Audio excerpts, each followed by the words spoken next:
NCERT Malhar class 6 text book का ये chapter number 11 है। चैप्टर का नाम है चेतक की वीरता। चेतक की वीरता ये एक हिंदी कविता है और इसको लिखे हैं श्याम नारायण पांडेय जी ने। तो इसका एक्सप्लेनेशन आज हम पढ़ेंगे। चेतक की वीरता। चेतक जो घोड़ा था महाराणा प्रताप जी का, तो उसके बारे में वो कैसे वीरता से वो कैसे अपना प्रदर्शन किया था युद्ध भूमि में, तो इसके बारे में आज हम इस हिंदी कविता जो लिखे हैं श्याम नारायण पांडेय जी ने, उसके बारे में आज हम पढ़ेंगे। रण बीच चौकड़ी भर भर कर चेतक बन गया निराला था, राणा प्रताप के घोड़े से पड़ गया हवा के पाला था।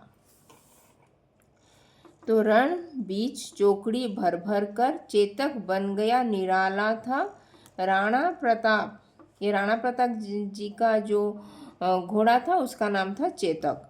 राणा प्रताप के घोड़े से पड़ गया हवा के पाला था।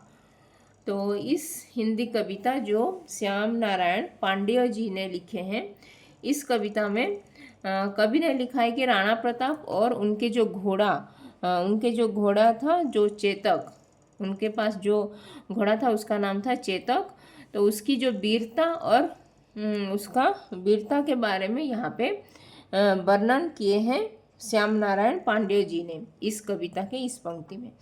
तो यहाँ पे कवि ने चेतक की गति, तो चेतक कैसे गति से दौड़ता था, उसकी गति, उसका शक्ति और उसका साहस का अत्यंत प्रभावशाली चित्रण यहाँ पे इस कविता की इस पंक्ति में कवि श्याम नारायण पांडेय जी ने यहाँ पे किए हैं।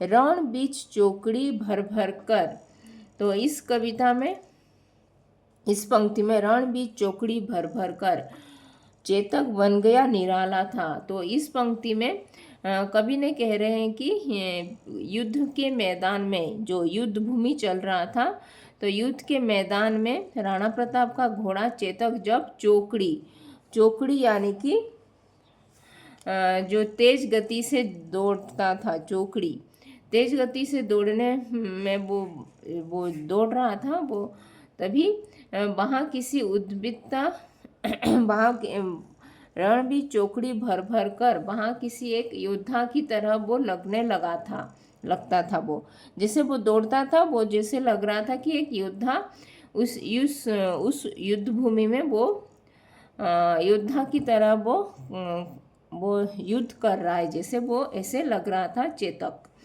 उसकी गति इतनी तेज और अद्भुत थी कि वह युद्ध के बीच भी निराला यानी कि बहुत ही अद्वितीय, निराला यानी कि बहुत ही सुंदर, बहुत ही अद्वितीय वो प्रतीत हो रहा था।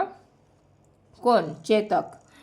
तो चेतक ऐसे जोर से वो दौड़ रहा था, जैसे तीव्र गति से, तेज गति से वो दौड़ रहा था, जैसे लग रहा था कि एक योद्धा, जैसे एक अद्वितीय योद्धा की तरह वो लग रहा था युद्ध भूमि में।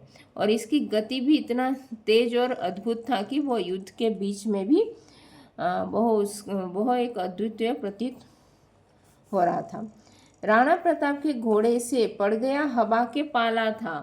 तो यहाँ पे कवि ने लिखे हैं कि चेतक की गति इतनी तेज थी कि ऐसा लगता था कि जैसे हवा के पाला, तो हवा यानी कि वो विंड, जो ये वायु भी उसके साथ दौड़ने की प्रतिस्पर्धा कर रही थी। जैसे वो हवा के साथ उसका भी कंपटीशन हो रहा है, वो जैसे दौड़ रहा है, वो हवा भी उसके साथ कॉम्पीट करने के लिए वो भी जैसे तीव्र गति से, वो भी तेज गति से वो हवा भी चल रहा है, जैसे ऐसे प्रतीत हो रहा था।